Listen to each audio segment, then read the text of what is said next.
Hoy es 2 de abril, Día Internacional de la Literatura Infantil y Juvenil.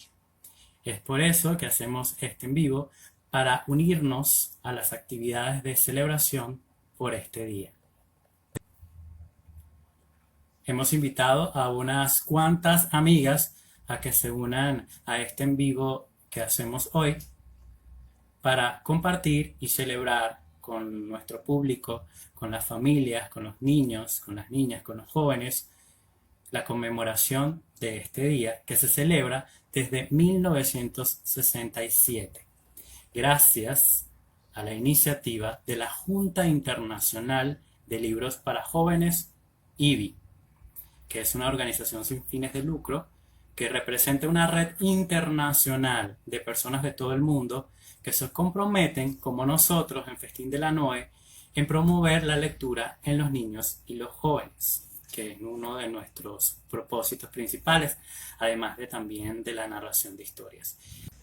Desde aquí, desde Festín de la Noe, hemos invitado como siempre a unas amigas que tienen proyectos parecidos al nuestro, proyectos de promoción de lectura, de animación a la lectura, escritoras de cuentos, a que se unan a este en vivo, a que se unan a esta iniciativa y esta actividad que también se celebra en varias partes del mundo. Este día se celebra a propósito del cumpleaños de Hans Christian Andersen. Hans Christian Andersen es un escritor, o fue un escritor, que abogaba mucho por la literatura infantil. Es conocido en todos los 5 continentes y sus libros han sido traducidos a 80 idiomas. El objetivo de este día es despertar el interés y el amor por los libros, el amor y el interés por la lectura en los niños y jóvenes, y hacer de ellos un hábito de vida. Y lo hacemos por el derecho de todos los niños, niñas y jóvenes a ser lectores. Este es el capítulo número 8 del libro El Principito. Siempre ha habido en el planeta, desde el principio, flores muy simples, adornadas con una sola fila de pétalos, que apenas ocupan sitio y a nadie le molestan. Aparecían entre la hierba una mañana y por la tarde se extinguían. Pero aquella había germinado un día de una semilla llegada de quién sabe dónde. Y el Principito había vigilado cuidadosamente desde el primer día aquella ramita tan diferente de las que él conocía. Podía ser una nueva especie de baobab, pero el arbusto cesó pronto de crecer y comenzó a echar su flor. El Principito observó el crecimiento de este enorme capullo y tenía el convencimiento de que habría de salir de allí una aparición milagrosa. Pero la flor no acababa de preparar su belleza al abrigo de su envoltura verde. Elegía con cuidado sus colores, se vestía lentamente y se ajustaba uno a uno los pétalos. No quería salir ajada como las amapolas, que quería aparecer en todo el esplendor de su belleza. Ah, esa flor es muy coqueta. Su misteriosa preparación duraba días y días, hasta que una mañana, precisamente al salir el sol, se mostró espléndida. La flor, que había trabajado con tanta precisión, dijo bostezando: «Ay, perdóname, apenas acabo de despertarme, estoy tan despeinada». El Principito no pudo contener su admiración. «¡Ay, qué hermosa eres! ¿Verdad?», respondió dulcemente la flor. «He nacido al mismo tiempo que el sol». El Principito adivinó exactamente que ella no era muy modesta, ciertamente, pero era tan conmovedora. «Me parece que ya es hora de desayunar», añadió la flor. «Si tuvieras la bondad de pensar un poco en mí». Y el Principito, muy confuso, habiendo ido a buscar una regadera, la roció abundantemente con agua fresca. Y sí, así, ella lo había atormentado con su vanidad, un poco sombría. Un día, por ejemplo, hablando de sus 4 espinas, dijo el Principito: «Bueno, ya pueden venir los tigres con sus garras». «No hay tigres en este planeta», observó el Principito, y además los tigres no comen hierbas. Yo no soy una hierba, respondió la flor. Ay, perdóname. No temo a los tigres, pero tengo miedo a las corrientes de aire. ¿No tendrás un biombo? ¿Miedo a las corrientes de aire? No es una suerte para una planta, pensó el Principito. Esta flor es demasiado complicada. Abigail, hoy se está celebrando en el mundo entero varias actividades y más en estos momentos 2.0 en la virtualidad y en redes sociales, el Día Internacional de la Literatura Infantil y Juvenil. Y tú eres una ávida conocedora de este tema, de la literatura infantil y juvenil. ¿Qué tienes por ahí para leernos? Bueno, yo escogí algunos fragmentos del cuento de la Sirenita, de Hans Christian Andersen. ¿Lo puedes Es un mostrar? cuento que... Ujú. Te voy a mostrar la carátula del libro, ¿ok? Es un libro gigantesco que trae, o sea, 101 cuentos. Aquí, ahí se ve. Sí, algo se ve. Okay. Esto es un conjunto, o sea, este es un libro que tiene una recopilación de cuentos tradicionales, tanto de Hans Christian Andersen, de Afanasieff, de cuentos irlandeses, cuentos rusos, cuentos de los hermanos Grimm. Entonces, de aquí estoy sacando el cuento que los fragmentos que voy a leer ahora. Realmente esta es una historia que a mí siempre me ha encantado, ¿no? Porque no tiene nada que ver con la sirenita que conocemos comercialmente. Esta es una historia muy triste, de un amor muy triste, con códigos de sangre, de muerte. eh, y bueno, que a mí me llama muchísimo la atención porque me parece que es que podemos hablar, gracias a ella, del amor y de ese amor incondicional, ese amor de entrega profunda, donde incluso el ser humano llega a hacerlo de tal manera que se anula a sí mismo, o sea, que anula su ser, anula su esencia, ¿no? Y esto es un poco de lo que habla la sirenita. Entonces, los párrafos, traté de escoger algunos párrafos para darle coherencia a la historia y comienzo así.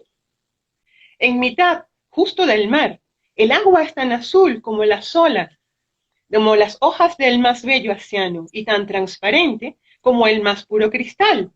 Pero es muy profundo, más profundo de lo que pueda alcanzar la más larga cadena de ancla. Podrían ponerse muchos campanarios, unos encima de otros, para llegar desde el fondo hasta la superficie del agua. Allá abajo vive el pueblo del mar. El rey del mar era viudo desde hacía muchos años, pero su anciana madre llevaba la casa. Era una mujer muy lista, pero muy orgullosa de su nobleza, y llevaba 12 ostras en la cola, mientras que los demás solo podían llevar 6. Por lo demás, solo se puede decir de ella cosas buenas, sobre todo porque quería mucho a las princesitas del mar, sus nietas. Eran 6 niñas preciosas, aunque la más joven era la más bella de todas. Su piel era tan suave y delicada como un pétalo de rosa, sus ojos tan azules como el mar profundo. Pero, como las demás, no tenía piernas. Su cuerpo terminaba en una cola de pez. Era una niña extraña, callada y pensativa. No había para ella mayor deleite que oír hablar de los seres humanos de allá arriba.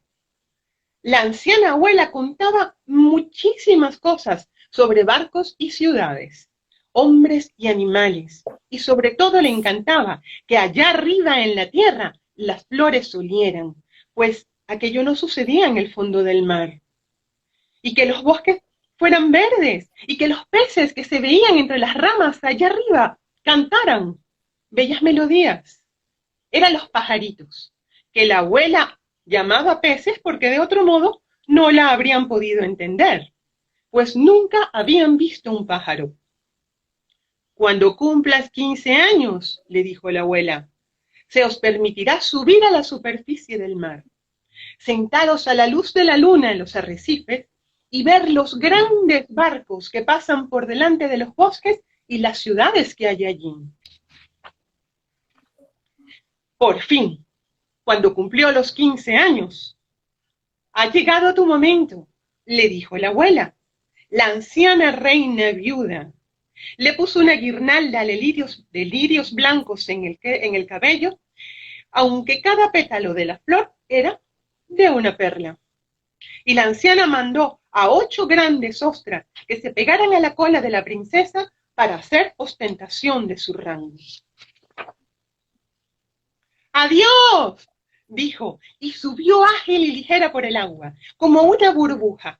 El sol acababa de ponerse cuando su cabeza emergió del agua, pero las nubes brillaban todavía como las rosas y el oro, y el cielo rojizo lucía la estrella vespertina bellísima y luminosa. El aire era suave y fresco, y el mar estaba quieto como un espejo. Había un gran barco de 3 palos, pero solo tenía izada una vela, porque no había viento, y los marineros estaban sentados en la arboladura, y las vergas sonaban música y cantos, y según la tarde se iba haciendo más oscura, se fueron encendiendo luces multicolores. Parecía como si las banderas de todas las naciones estuvieran ondeando al viento. La sirenita fue nadando hacia el ojo de buey del camarote, y cuando el agua la alzaba, podía ver a través de los vidrios transparentes a muchos seres humanos bellamente ataviados, pero el más apuesto era el joven príncipe de grandes ojos negros. No tendría más de 16 años. Era su cumpleaños y por eso había fiesta.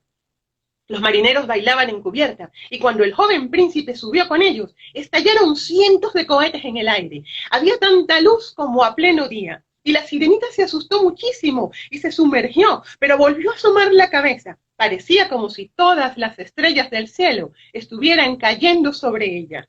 Nunca había visto unos fuegos artificiales como aquellos. Grandes soles que se abrían con estruendo a su alrededor.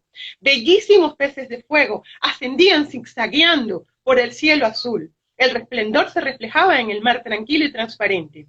En el barco había también tanta luz que se podía ver fácilmente cada hombre y cada cable. ¿Y qué apuesto era el joven príncipe? Le estrechaba la mano a todos, reía y sonreía, mientras la deliciosa noche se llenaba de música. Se hacía tarde, pero la sirenita no podía apartar sus ojos del barco y del guapísimo príncipe. Las luces multicolores se apagaron, los cohetes dejaron de elevarse por los aires, dejaron de sonar las salvas de cañón, pero las profundidades del mar hacían sonar murmullos y chasquidos. La sirenita se columpiaba en el agua para mirar el camarote, pero el barco aumentó la velocidad. Una vela se izó tras las otras. Ahora las olas eran más altas, aparecieron grandes nubes y cayeron relámpagos en la lejanía. ¡Qué tormenta más espantosa empezó entonces! Los marineros habían izado las velas al darse cuenta de que se acercaba. El gran barco se columpiaba a enorme velocidad sobre el mar embravecido. El agua se elevaba en grandes montañas negras. Quería derribar el mástil, pero el barco se zambullía como un cisne entre las altas olas y volvía a levantarse sobre las montañas de agua. Para la sirenita era un viaje estupendo. Pero no se lo parecía así a los marineros. El barco crujía y crepitaba. Las gruesas tablas se combaban con los embates del mar que penetraba en la nave. El mástil se rajó por la mitad como una caña, y el barco se inclinó hacia un lado mientras el agua entraba en el casco. La sirenita se hundió entonces. Sabía que estaban en peligro. Incluso ella tenía que tener cuidado de los maderos y los fragmentos del barco que flotaban por el agua. Por unos instantes la oscuridad era negra como el carbón, y la sirenita no podía ver nada en absoluto. Pero cuando había un nuevo relámpago, se volvían a reconocer todas las cosas del barco. Cada uno se salvaba como podía. Buscó al joven príncipe y lo vio. El barco se deshizo y el príncipe se hundió en lo profundo del mar. En este momento se alegró mucho, pues vendría junto a ella. Pero recordó que los humanos no podían vivir en el agua y que solo muerto podría el príncipe acompañarla al palacio de su padre. No, no, no, no, no, no, no podía ser. Nadó entre las tablas y las planchas, olvidando que podían aplastarla. Se sumergió y volvió a aparecer entre las olas, y por fin llegó junto al joven príncipe, que casi no podía seguir manteniéndose a flote en aquel mar embravecido. Sus brazos y sus piernas empezaban a agotarse, sus bellos ojos se cerraron. Habría muerto de no haber llegado a la sirenita. Valentina, ¿qué tienes para contarnos o qué tienes para leernos? Bueno, cuando me hiciste la invitación de participar en este live, la verdad que me conecté desde la Valentina, tal vez adolescente, ¿no?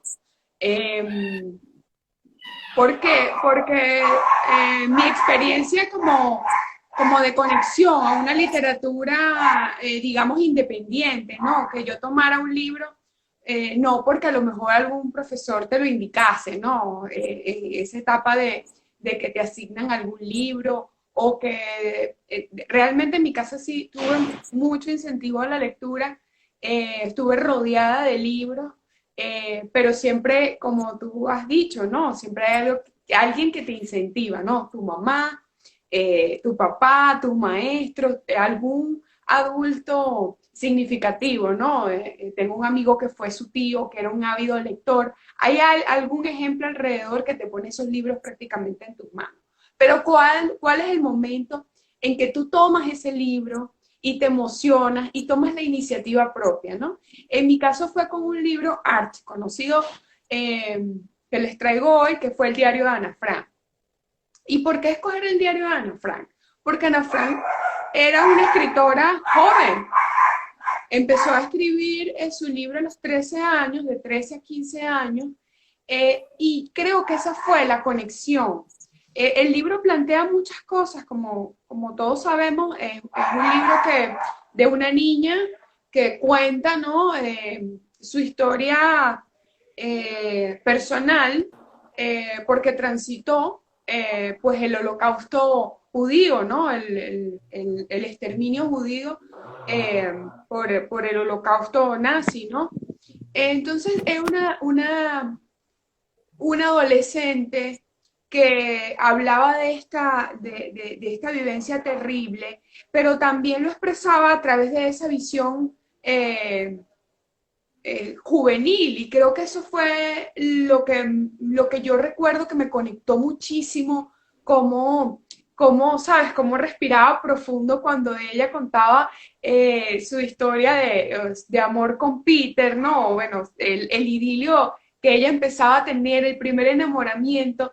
Entonces, creo que esa conexión me ha quedado presente en mi memoria, ¿no? Además de esa historia terrible que fue para la humanidad el holocausto, pero desde mis emociones, desde mi vivencia, me quedó esa Ana Fran adolescente que se empezaba a enamorar como nosotros, porque yo tenía la edad de ella, era muy contemporánea con ella cuando empecé a leer el libro. Entonces, esos primeros momentos de enamoramiento tal vez que llamamos platónico, a lo mejor la persona, ese muchacho ni siquiera voltea a verte, ¿no? Entonces muchas vivencias, o la relación con los padres, ¿no? Como un adolescente se relaciona con sus padres en ese momento, un momento de entre comillas, solemos llamar rebeldía, pero hay una explicación psicológica, ¿no? Cuando nosotros nos empezamos a crear una identidad propia y tenemos que separarnos de nuestra madre y de nuestro padre. Entonces, bueno, ese es un pequeño fragmento que yo les traigo del diario de Ana Frank. Aleatoriamente lo escogí. Yo vivía en una casa rodeada de libros, en donde cada habitación tenía una biblioteca, donde mis padres fueron lectores, digamos. Sí tuve esa experiencia, pero al mudarse uno de país, realmente esas bibliotecas es lo que más te duele dejar, ¿no? Los libros son lo que más pesa. Y a pesar de que tú te empeñas en traerte libros que te acompañen, no puedes traerlos todos, lamentablemente. Entonces, bueno, les voy a leer un fragmento que conseguí pues en una página digital. Lamentablemente no tengo el libro físico para mostrarle, pero bueno, está allí en la casa de mis padres, en la biblioteca donde crecí. 9 de octubre de 1900. Hoy no tengo que anunciarte más que noticias deprimentes. Muchos de nuestros amigos judíos son poco a poco embarcados por la Gestapo, que no anda con contemplaciones. Son transportados en furgones de ganado a Westerbork, al gran campo para judíos en Dentren. Westerbork debe ser una pesadilla. Cientos y cientos están obligados a lavarse en un solo cuarto y faltan los watercloak. Duermen los unos encima de los otros, amontonados en cualquier rincón. Hombres, mujeres y niños duermen juntos. De las costumbres no hablemos. Muchas de las mujeres y muchachas están encintas. Imposible huir. La mayoría está marcada por el cráneo afeitado y otros además por su tipo judío. Si esto sucede en Holanda, ¿qué será en las regiones lejanas y bárbaras de las que Westerbork no es más que el vestíbulo? Nosotros no ignoramos que esa pobre gente será masacrada. La radio inglesa habla de cámaras de gases. Después de todo, quizás sea mejor morir rápidamente.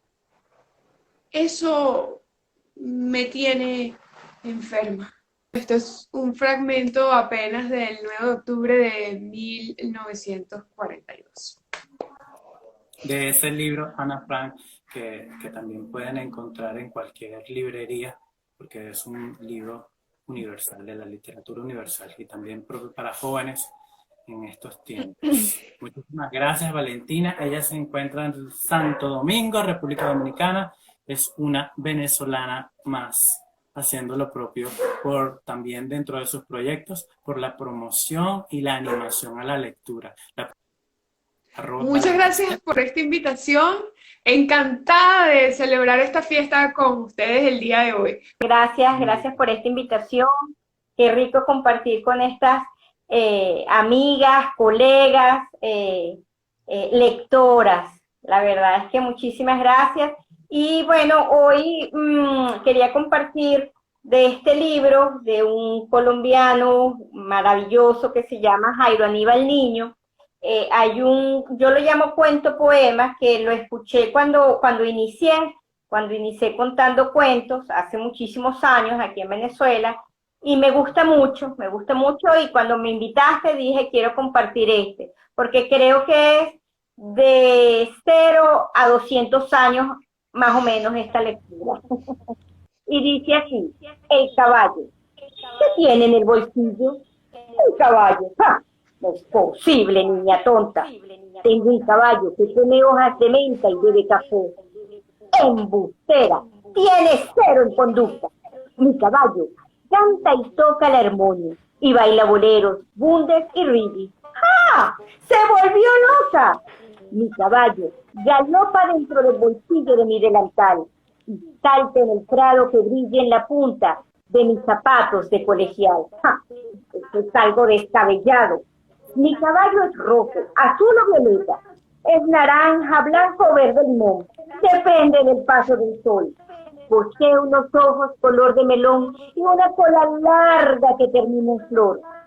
Tiene 0 en dibujo. Mi caballo me ha dado 1000 alegrías, 80 nubes, un caracol, un mapa, un barco, 3 marineros, 2 mariposas y una ilusión. ¡Ah! Tiene 0 en aritmética. Qué lástima y qué pena que usted no vea el caballo que tengo dentro de mi bolsillo. Y la niña sacó el caballo del bolsillo de su delantal, montó en él y se fue volando. De Jairo Aníbal Niño. A todos los niños, hoy invito a los niños a que le lean un cuento a sus papás, a sus hermanos, a la abuela, al abuelo, al tío, el que esté en su casa, porque los grandes a veces decimos, no, es literatura infantil, no, esto es literatura para el espíritu. Así que hoy invito a los niños a que lo lean a los grandes de su pueblo. Nada, muchísimas gracias, Jan. Cuéntame, dime, No. ¿ella qué?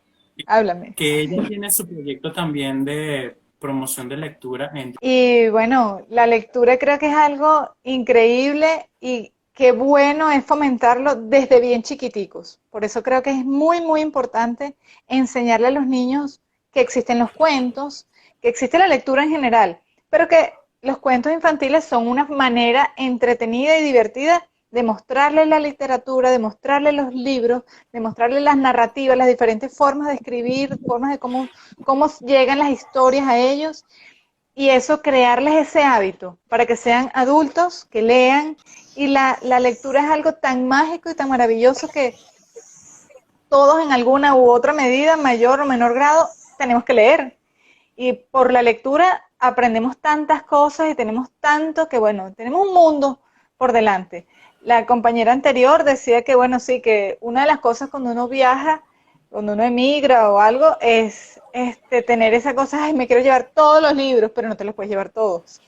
Pero tenemos que agradecer que, si bien tener un libro ahí en la mano y que sientas el papel es lo más maravilloso que hay, pero tenemos la bendición del internet y tenemos la bendición de poderlos ver en digital, pero tenemos una forma de hacerlo y eso es increíble. He tratado de incentivar la lectura infantil, incentivar a los niños a que lean y a los adultos a que le lean a los niños. Desde hace un tiempo estoy entrevistando a personas que están vinculadas con el mundo de los libros, de una u otra manera, o con el mundo infantil de una u otra manera. Ya entrevisté a Jan y ya lo publiqué. Y bueno, les invito a todos a que sigan por allí esa información. Y bueno, no les dejo más que un pedacito de algo que yo misma escribí. Y que bueno, como todos han hablado, yo casualmente también, si bien esta celebración es para el libro infantil y juvenil, me parece muy importante que consideremos que los cuentos infantiles no son solamente para los niños. No se trata nada más de la edad que tengas. Puedes disfrutarlo, tengas la edad que tengas. No importa cuántos años tengas. Entonces les dejo por acá un fragmento un pequeño fragmento, pequeñito, de un cuento que yo escribí que se llama Dio y el Duende. Y esto dice así, no lo puedo presentar porque no lo he sacado, no lo he impreso, pero lo tengo en digital. Entonces dice, este es un niño que no cree en los cuentos, no cree en la magia que existe en los cuentos, no cree que eso que le están diciendo es verdad. Entonces él se siente así como medio, por estos cuentos, qué fastidio, no le gusta leer. Y de repente se le aparece un duende que está encargado de eso, de hacer que los niños crean en la magia de los cuentos, y que se horroriza cuando se da cuenta de una cantidad de cosas que dice el niño referente a los cuentos. Y este personaje, este duende, le dice, yo tengo la suerte de conocer a niños de 12, 30, 50, 80 y hasta más años. Todos disfrutan de los cuentos y a veces, mientras más grande sea su edad, más se divierten. ¿Y tú apenas con 10 años crees que ya no eres pequeño? ¡Ja, ja, ja, ja! No me hagas reír. Niños de 50 y 80 años. Eso no tiene sentido, le dice el niño. Esos son adultos y hasta viejos. Estás equivocado, continúa diciendo el duende. Un niño es aquel que tiene el espíritu de serlo. Mientras creas en la magia, dejes volar la imaginación y tengas ilusiones, se puede ser niño toda la vida. Yo no creo en eso. No quiero ser niño toda la vida. Ya casi dejo de serlo y eso me hace feliz. Además, los cuentos no me gustan, no son para mí, son aburridos, solo dicen un montón de mentiras. Colócame en tu bolsillo, Dio. Vamos juntos a la biblioteca. Allí te enseñaré que nada de lo que estás diciendo es verdad. Después, puedes pensar lo que quieras, pero ven, acompáñame. Espero que les haya gustado. Y bueno, este es un pequeño fragmento de mi cuento, uno de mis cuentos. Queremos leer Un placer. más. Si quieren leer más Seguro. de estos cuentos, pueden escribirle a sus redes sociales y seguro ella se los hará llegar, ¿cierto? Con todo gusto, con todo gusto. Gladys Inés, ¿qué nos vas a leer en este día? Sí, realmente, de verdad estoy agradecida y bueno, mi mensaje a todos es que lean. O sea, los niños van a aprender a leer leyendo. Ese es mi mejor mensaje. Si quieren que lean, hay que leerles. Entonces, yo traje ya un cuento de Andersen que se llama Las zapatillas rojas. Había una vez una niña muy pobre, tan pobre que ni siquiera tenía zapatos e iba siempre descalza. Se llamaba Karin y era huérfana. A pesar de todo era feliz, jugando y corriendo descalza por el campo. Un día, la mujer del zapatero, que era muy bondadosa, se compadeció de aquella pobre niña que siempre iba descalza y decidió hacerle unas zapatillas. Un viejo trozo de tela roja, muy fuerte, y con él cosió unas zapatillas para la huérfana. Cuando la mujer del zapatero le regaló las zapatillas rojas, Cari se puso contentísima. Eran unas zapatillas muy humildes, hechas con un trozo de tela vieja, pero a la niña, que nunca había tenido zapatos, le parecían maravillosas. Al cabo de unos días, una anciana señora muy rica iba en su lujosa carroza y vio a Cari. La anciana no tenía hijos y se sentía muy sola, y al ver a aquella niña tan hermosa, decidió adoptarla. Muchísimas gracias. Sí, las zapatillas rojas. Gracias a ti, Jan. Gracias a todos. Bueno, aquí la persona que no conocía sobre más literatura de Hans Christian Andersen, que no solamente es Pulgarcita y no solamente es lo que ya conocemos o La Sirenita, o el cuento que nos había mostrado Disney, que ahora cuando iniciamos Abigail nos contó el cuento propiamente traducido al español de La Sirenita original, ¿cierto? Y que se le cayó la conexión a Abigail. Bueno, que me hubiera encantado terminarles el cuento, los fragmentos que había seleccionado. Es una historia hermosamente triste. Los invito a que se la lean. Y bueno, que conozcan más acerca de todos estos cuentos. Como dice un gran profesor, un gran maestro mío, Armando Quintero, ningún cuento es inocente.